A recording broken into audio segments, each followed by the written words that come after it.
Hello and welcome back to my channel. आज मैं आपको बताऊंगा एमपी टेट वर्ग एक के बारे में बेसिक इन्फॉर्मेशन।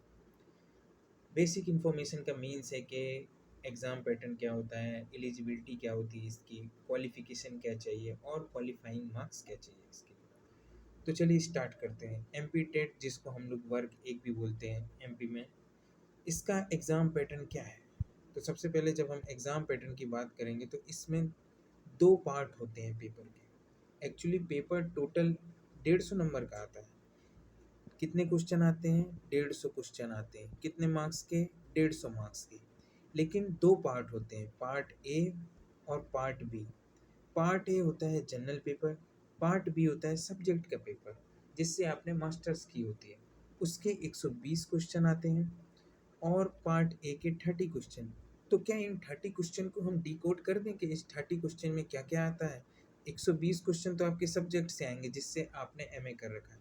ये 30 क्वेश्चन कहाँ से आते हैं, चलिए देखते हैं। इस जो 30 क्वेश्चन है इसमें हिंदी के 8 क्वेश्चन आते हैं, इंग्लिश के 5 क्वेश्चन आते हैं, जीके जीएस जिसको बोलते हैं उसके 7 क्वेश्चन आते हैं और पेडागोजी उसके 10 क्वेश्चन आते हैं। तो टोटल मिला के 30 क्वेश्चन हो गए, 30 मार्क्स। ये हो गया इसका एग्ज़ाम पैटर्न। एलिजिबिलिटी क्या है? एलिजिबिलिटी ये है, या तो आपने पीजी कर रखी हो प्लस बीएड कर रखा हो, ये कंप्लीट हो आपका दोनों, या आपने पीजी कंप्लीट कर रखी हो लेकिन बीएड आपकी फाइनल ईयर में हो, ये फाइनल ईयर में हो, या बीएड आपने कंप्लीट कर रखी है, पीजी आपकी फाइनल ईयर में हो, तो आप भर सकते हैं फॉर्म। ठीक है। क्वालिफिकेशन क्या चाहिए? क्वालिफिकेशन ये मैंने बता दिया है, एलिजिबिलिटी और क्वालिफिकेशन एक ही है।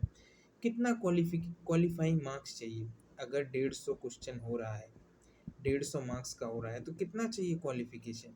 तो अगर आप रिजर्व कैटेगरी के हैं तो आपको 50% चाहिए, इसका मतलब 75 मार्क्स। और अगर आप अनरिजर्व कैटेगरी के हैं तो आपको 60% चाहिए, इट मीन्स 90 मार्क्स।